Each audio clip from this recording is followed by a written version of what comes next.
Yo, this is MegaManFan, and you need to rock and or roll on over to Mr. MegaManFan's YouTube channel, because it's all that rush to make it happen. Peace! That's right, this week on the Retro Hunting Adventures, we're going to be talking about two Mr. Driller games from Namco. We're going to talk about Mr. Driller Ace and Mr. Driller 2. The full title of this game is Mr. Driller Ace Strange Bacteria, but it's often shortened to Mr. Driller A.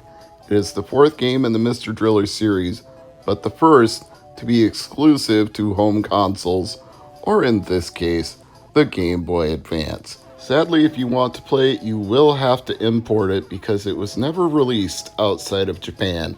But I think that's something of a theme for the Retro Hunting Adventures. Either way, I just wanted you to know this is Japan exclusive. Now, there are a few strange things about this game that I'm leaving out for the sake of time, but if you want the extended cut, I'll make it available later on the channel. One of those things is that you actually raise bacteria like Tamagotchi.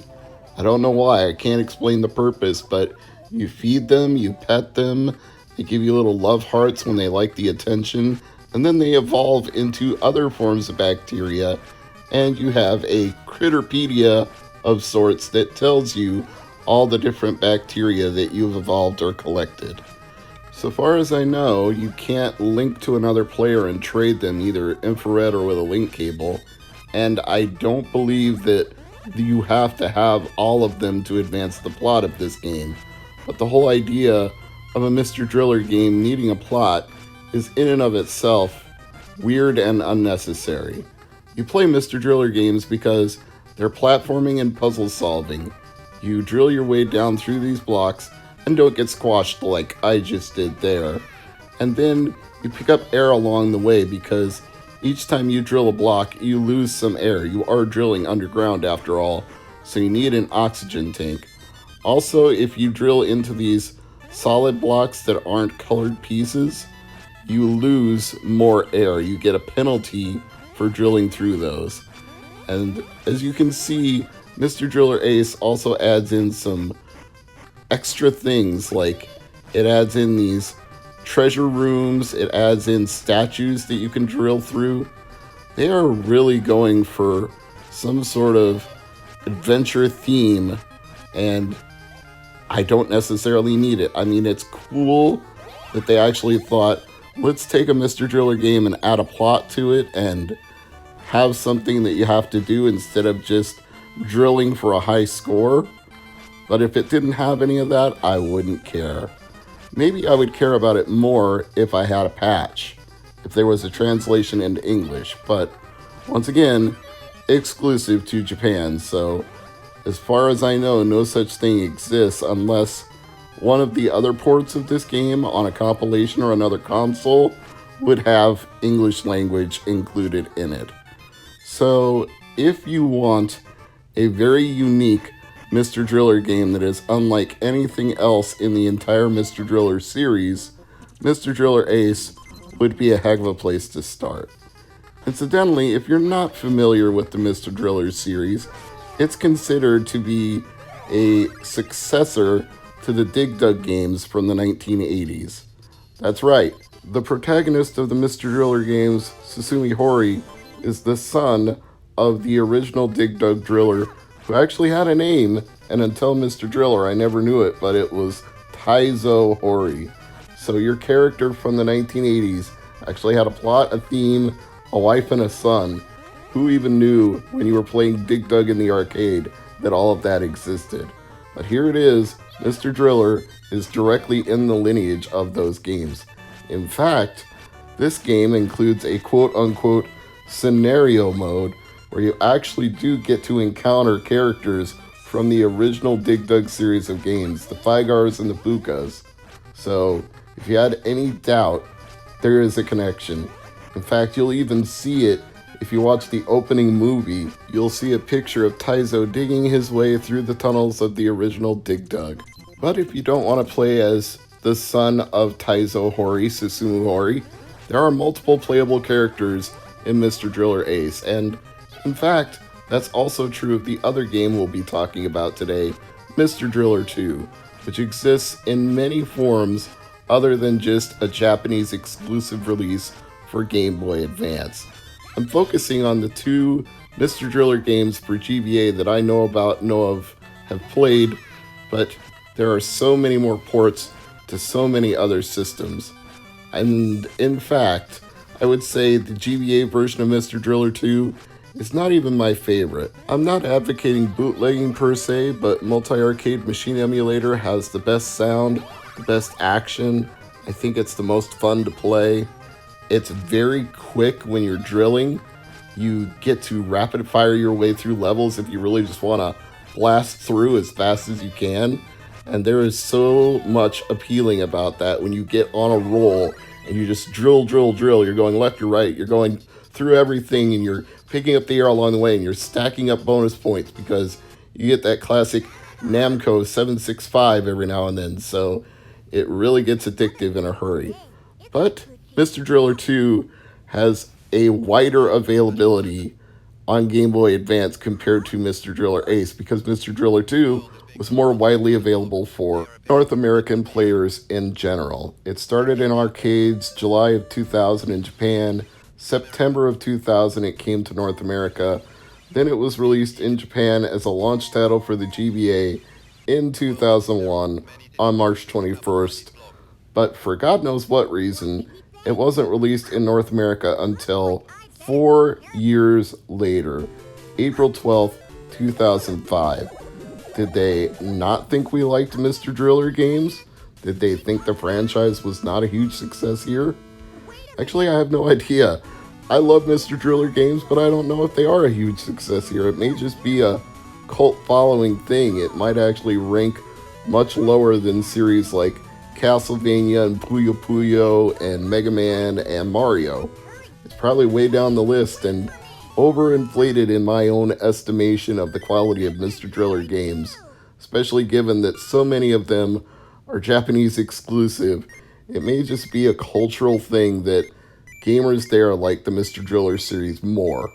But I do think they made some worthwhile additions to this one, including the fact that Poochie is a playable character, even though it's really weird that your dog can talk. I guess that would put it in the category of two stupid dogs. I don't know which one this would be, the big dog or the little dog, but Poochie can talk and Poochie can drill. So good for Poochie. Or maybe I'm thinking of the entirely wrong set of cartoon dogs. Maybe it's more like Scooby-Doo or Courage the Cowardly Dog, a dog that's always afraid of what's coming, but is still going to get the job done no matter how afraid they are. So Poochie is a very brave dog. And so is Susumu, drilling his way through these huge stacks of blocks and trying not to get drilled like I'm trying not to get drilled by whatever's going on outside my window right now. Sorry if you can hear that, but I don't have a recording studio with soundproof walls, so sometimes these things just happen. Anyway, if you don't have a Game Boy Advance, you can also get this on Wii U Virtual Console. It was released in North America July 17th, 2014, and in the European territories on May 15th, 2015. And if you don't have a Wii U, well then just do whatever you can, but don't get drilled like whatever's going on outside my door right now. Wow, that's loud, or at least it is to me. Anyway, this is more classic Mr. Driller action. You pick up air, you drill through blocks, you get your high score. It's pretty much the Mr. Driller you know if you've played any of the previous Mr. Driller games. Surprisingly though, as much as I like it, it didn't get the greatest reception. It didn't do better than like 6.9 out of 10 or 31 out of 40 anywhere. And in fact, the Game Boy Advance version is probably the most criticized of all. IGN said it had very few additions compared to the original game and called it repetitive button mashing. Isn't that what Mr. Driller games are all about? That's a complaint? That's a problem? That's like when JonTron says Banjo-Kazooie gets criticized for being a collectathon and he's like, but since when is that a bad thing? Criticizing a Mr. Driller game for being about drilling seems to miss the point entirely in my view. And also, GameSpy criticized Namco for releasing the game 4 years after it came out in Japan. That one I totally agree with. And they said it should have put their resources into localizing the Japanese exclusive Mr. Driller Drill Land for GameCube. But happily, that has been localized even though it took a decade and a half. You can actually get that game for Nintendo Switch now, so if you've never played it before, that's one that you don't have to import. You can actually dig into it right away. See what I did there? Haha, dig into it.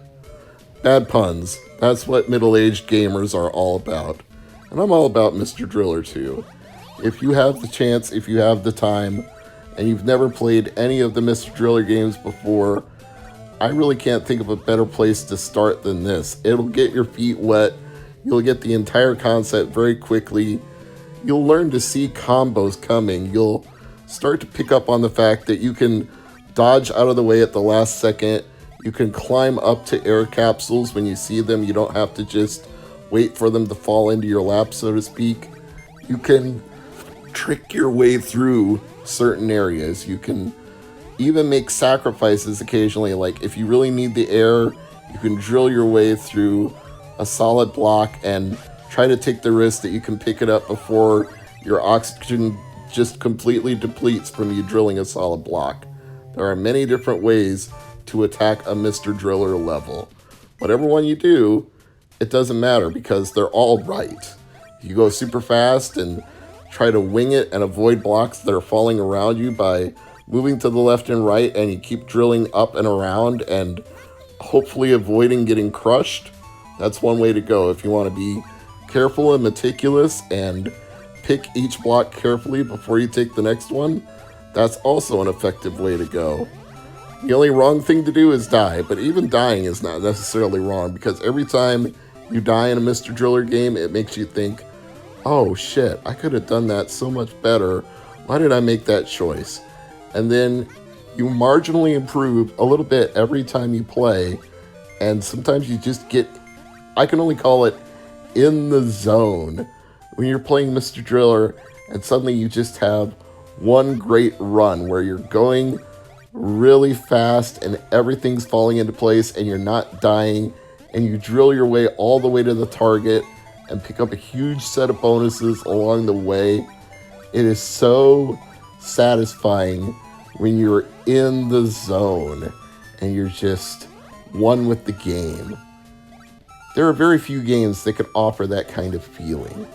Tetris, definitely. Original Tetris in its many iterations, you get that feeling too, where you just suddenly become one with the game and the world just disappears around you and everything you're doing feels fluid and right, and you're scoring huge combinations and dropping 4 lines at a time, and you're rotating and twisting and bending like a madman, and everything's just fitting together, everything's clicking, your brain's neurons are firing at rapid speed. It's like go, go, go, go, go, and it just all works. I love getting in the zone, man. I think it's what NBA players feel like when they step behind the arc and let it go, swish, 3 points. And then they step up to the arc, let it go again, swish, 3 points. And they hit it again and again and again. Every time, in the bucket, nothing but net. That's got to be a great feeling, right? Just knowing you've got the stroke and you can't miss and you're going to hit it every time. When you're in the zone like that, it's a beautiful thing. Mr. Driller definitely releases endorphins in your brain when you get in the zone and you just drill, drill, drill, and you're chasing that feeling. It's addictive. It literally is addictive. You just hit it and you want to hit it again. So whether you're playing this on Game Boy Advance, multi-arcade machine emulator, one of my favorite Mr. Driller games is on Sega Dreamcast. I think it has great sound and graphics. No matter how you do it, I really can't recommend Mr. Driller any more highly, especially if you love puzzle games. And these 2 Game Boy Advance iterations are very fun. I'm Mr. MegaManFan. Thank you for watching. I'll see you next time on the Retro Hunting Adventures. Bye for now.